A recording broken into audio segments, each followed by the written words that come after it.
Hey YouTube, this is Jared247 because I'm Jared all the time, and I'm going to go over a instructional video of how my system is set up and how you run a dual battery setup with your sound system.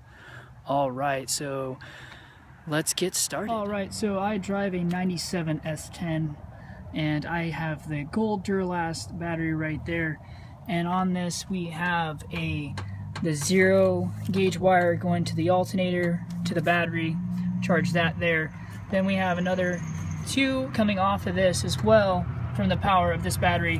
One goes for my highs amp and the other one goes for my other subwoofer, or not to the other subwoofer, excuse me, to the other battery.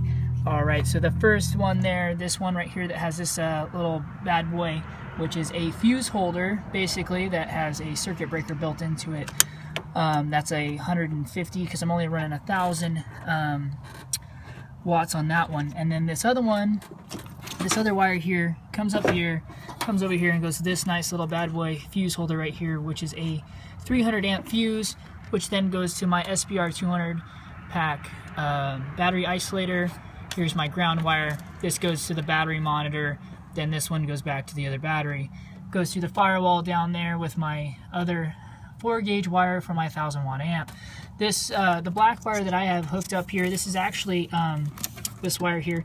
It actually is a lead wire for a welder. So you have, it's only like, it's 0 gauge. You're gonna have the least resistance in that wire. That's what I would run in any of my systems. All right, and then we're gonna continue on from here into the cab of the truck. That's my computer there. Alright, it comes down here, it goes underneath the carpet, and what it does from here, let me move that can. Comes back over here to this side of the cab. I'll make a better video out of this in a minute. Come on. Alright, hold on. That delay, I'm going to restart it here. So that wire comes from over there from the passenger side through the firewall, comes underneath the carpet, comes back here, comes back to this side of the cab, and here's my speaker box. Comes up here, and I have it routed under, back through the side seat here, and you can see the wire coming out on the other side. I need to do a little bit more custom work to hide the wires for this side.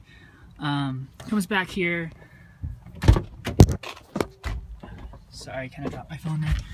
And it goes back here to this little cubby hole, which I have the D925 excess power battery, and it is, there's your negative cable right here, then this is your positive. There's another 300 amp fuse and fuse holder, and then that goes to the battery right there. This other wire here is for my, goes to my capacitor on the other side there. So there's another little amp fuse there, which that's a 250 amp right there.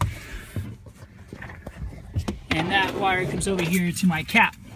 So that this primary red wire, this 4 gauge here that comes from that other battery, comes here to the capacitor. And then from the capacitor here, this goes to the Kicker CX 1200.1 amp. 2400 watts, 1200 watt RMS, sheeted at 1246.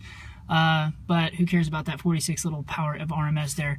These are both ground wires, one for the to the cab, to the frame, the other one goes to the amp. There's that, that's how I have it ran. That other 4 gauge wire that I talked about that was going to my highs amp comes through here, goes underneath the carpet and goes over to my highs amp over there.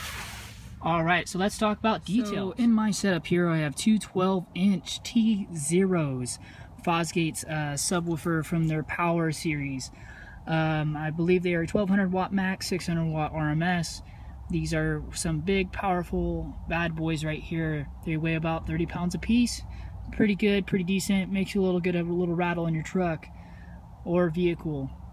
All right. Sorry for the green light in the truck. I know it's a little bit distracting, but that's my interior LED lights, my dome lights. All right, so we're gonna play some Waka Waka Flame. The song is No Hands, and we'll see how this works in here for you.